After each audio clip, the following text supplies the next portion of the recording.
सर्दी की ठिठुरती रात थी।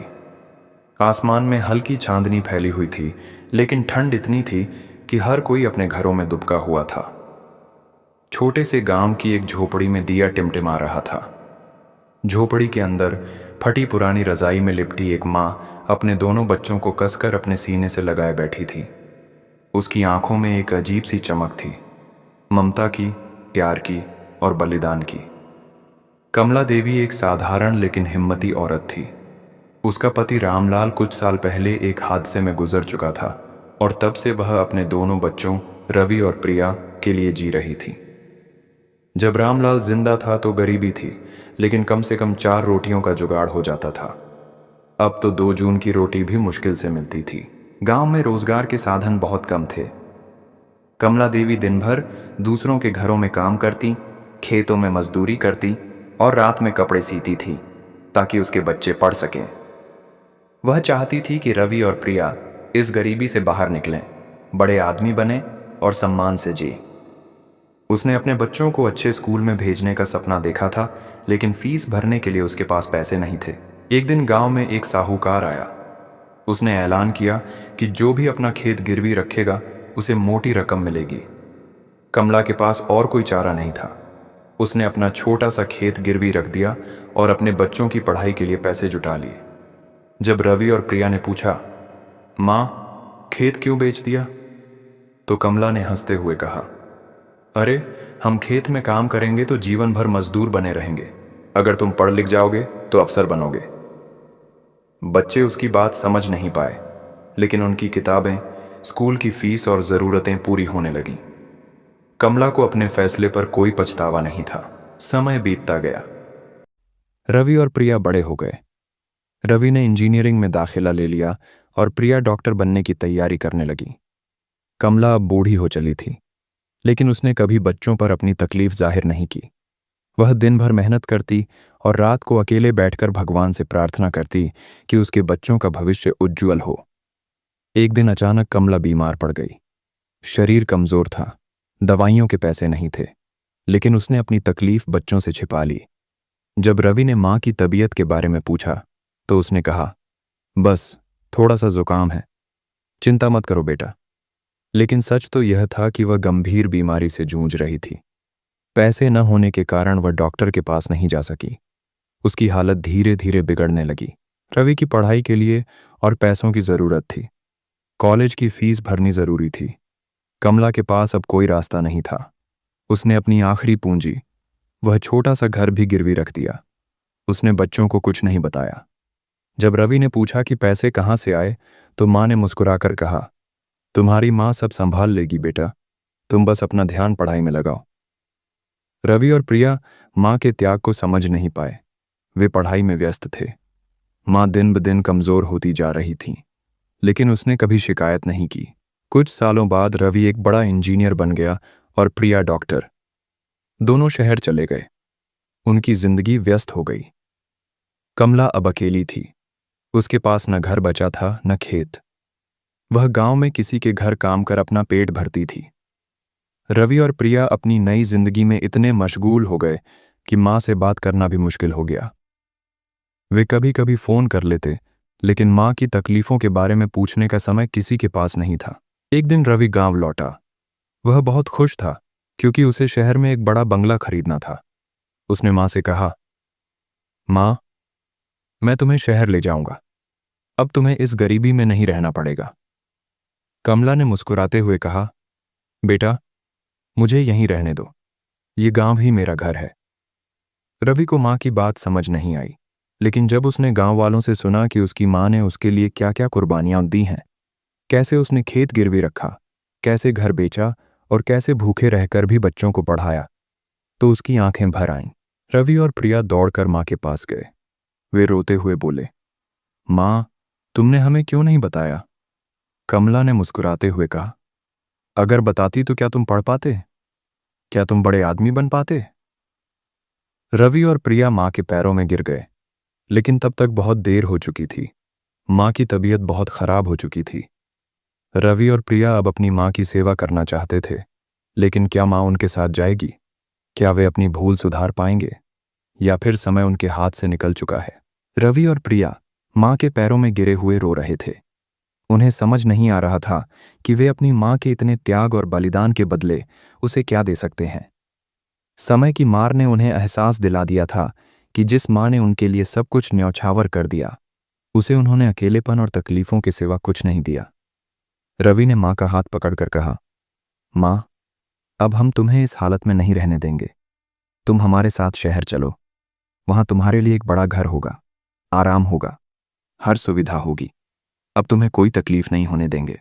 कमला ने कमजोर आवाज में कहा, बेटा, मेरे लिए सुख सुविधा नहीं, बस तुम्हारा प्यार चाहिए था। अगर तुमने ये सब पहले समझ लिया होता तो शायद मुझे यह दिन नहीं देखना पड़ता। हो रहा था, वह माँ को जबरदस्ती उठाकर शहर ले जाना चाहता था, लेकिन कमला का शरीर अब इतना कमजोर हो चुका था कि वह ज्यादा चल फिर भी नहीं सकती थी। गांव के डॉक्टर ने साफ कह दिया कि अब उनका बचना मुश्किल है। रवि माँ को शहर के बड़े अस्पताल में ले गया। डॉक्टरों ने जांच की और बताया कि माँ की दोनों किडनियां खराब हो चुकी हैं।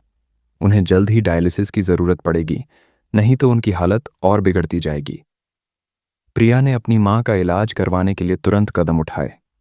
उसने अस्पताल में अपनी पहचान के डॉक्टरों से बात की, लेकिन इलाज महंगा था। रवि ने कहा, पैसों की चिंता मत करो, मैं कुछ भी करके माँ का इलाज करवाऊंगा। रवि ने अपने सपनों का बड़ा बंगला खरीदने के लिए जो पैसे जमा किए थे, उन्हें निकालकर माँ के इलाज में लगाने का फैसला किया। लेकिन किस्मत को कुछ और ही मंजूर था। माँ ने जब यह सुना तो उसने मना कर दिया। कमला ने धीरे से कहा, बेटा, मैं अब ज्यादा दिन की मेहमान नहीं हूं। मेरी चिंता छोड़ो और अपनी जिंदगी संवारो। रवि की आंखों से आंसू गिर पड़े। उसने रोते हुए कहा, माँ, जब तुम हमारे लिए अपनी जान तक दांव पर लगा सकती हो, तो क्या हम तुम्हारे लिए इतना भी नहीं कर सकते? माँ ने बेटे का हाथ थामते हुए कहा, मैंने जो किया वह ममता थी, लेकिन तुम जो करने जा रहे हो वह तुम्हारी जिम्मेदारी है। मैं चाहती हूं कि तुम अपनी जिम्मेदारी पूरी करो। मुझे अब जाने दो। प्रिया को एक ही उपाय नजर आ रहा था। अगर कोई अपनी किडनी दान कर दे तो माँ की जान बच सकती है, लेकिन कौन देगा? रवि बिना कुछ सोचे समझे डॉक्टर के पास गया और बोला, मेरी एक किडनी माँ को दे दो। मुझे कुछ नहीं चाहिए, बस मेरी माँ बच जाए। डॉक्टर ने जांच की और कहा कि उसकी किडनी माँ से मेल नहीं खा रही। यह सुनते ही रवि टूट गया। वह मंदिर गया और भगवान से प्रार्थना करने लगा, भगवान, मेरी माँ ने हमें सब कुछ दिया, बदले में कुछ नहीं मांगा। अब जब मैं उनके लिए कुछ करना चाहता हूं तो तुम मुझे असफल क्यों कर रहे हो? तभी अस्पताल के एक कर्मचारी ने रवि से कहा, आपकी माँ की कुर्बानी की कहानी पूरे अस्पताल में फैल गई है। एक मरीज की किडनी आपकी माँ से मैच कर गई है और वह अपनी किडनी दान करने के लिए तैयार है। रवि और प्रिया चौंक गए। वह व्यक्ति कौन था? उन्होंने तुरंत जाकर देखा। वह एक अधेड़ उम्र का आदमी था। उसके चेहरे पर शांति थी। रवि ने उससे पूछा, आप हमें जानते भी नहीं, फिर भी यह बलिदान क्यों देना चाहते हैं? उस आदमी ने मुस्कुराकर कहा, मैंने अपनी माँ को खो दिया था, लेकिन मैं तुम्हारी माँ को बचा सकता हूं। यह मेरा सौभाग्य होगा। ऑपरेशन सफल रहा। माँ को नई जिंदगी मिली। अब वह पहले से बेहतर थी। लेकिन इस घटना ने रवि और प्रिया की सोच को पूरी तरह बदल दिया था। उन्होंने फैसला किया कि अब वे अपनी माँ को कभी अकेला नहीं छोड़ेंगे। वे शहर के बड़े बंगले में नहीं, बल्कि माँ के साथ गांव में ही रहेंगे। उन्होंने गांव में एक अच्छा अस्पताल बनवाने का भी निश्चय किया, ताकि किसी और माँ को इलाज के अभाव में तकलीफ न उठानी पड़े। माँ का बलिदान व्यर्थ नहीं गया। उसने अपने बच्चों को न केवल शिक्षित किया, बल्कि उन्हें सच्चे इंसान बनने की सीख भी दी। लेकिन क्या उनकी परीक्षा यहीं खत्म हो गई थी, या तकदीर ने उनके लिए कोई और चुनौती बचा रखी थी? माँ के ऑपरेशन को कई महीने बीत चुके थे। अब वह पहले से बेहतर महसूस कर रही थी। लेकिन समय के साथ रवि और प्रिया के मन में एक नया संकल्प जन्म ले चुका था। वे अपनी माँ को कभी फिर से अकेला नहीं छोड़ेंगे और उसकी हर इच्छा पूरी करेंगे। रवि और प्रिया ने माँ के पास बैठकर कहा, माँ, अब हम शहर नहीं जाएंगे। हम तुम्हारे साथ गांव में ही रहेंगे। कमला ने उनके सिर पर हाथ फेरते हुए कहा, बेटा, मैंने तुम्हें इसलिए पढ़ाया था कि तुम बड़े आदमी बनो, गांव की मिट्टी में ही बंध कर ना रहो। तुम्हें आगे बढ़ना चाहिए। रवि ने माँ के पैरों में सिर रखते हुए कहा, माँ, बड़ा आदमी बनने का मतलब सिर्फ दौलत कमाना नहीं होता।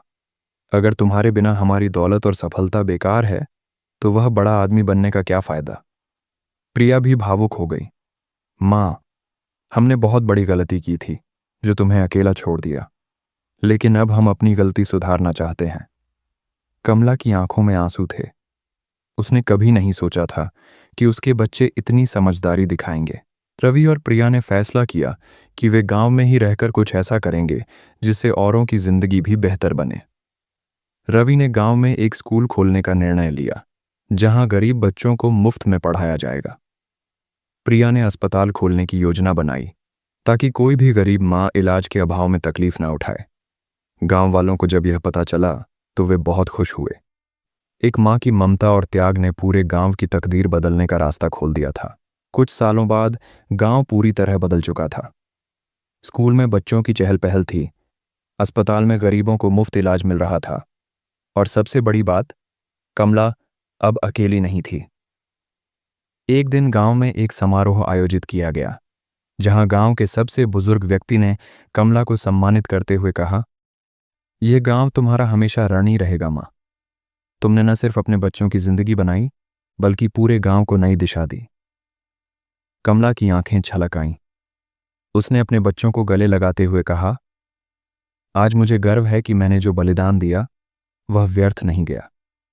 एक माँ को इससे ज्यादा और क्या चाहिए। कमला की तपस्या ने उसके बच्चों को सिर्फ सफल नहीं बनाया बल्कि इंसानियत का पाठ भी पढ़ाया। आज उसका बलिदान सिर्फ एक माँ की कुर्बानी की कहानी नहीं बल्कि एक सीख बन चुका था कि असली सफलता वही होती है जो अपनों के साथ खुशी बांट सके। माँ का बलिदान कभी व्यर्थ नहीं जाता, वह किसी न किसी रूप में नई रोशनी बनकर लौटता है। दोस्तों, ये कहानी यही समाप्त होती। फिर मिलेंगे अगले कहानी के साथ। धन्यवाद।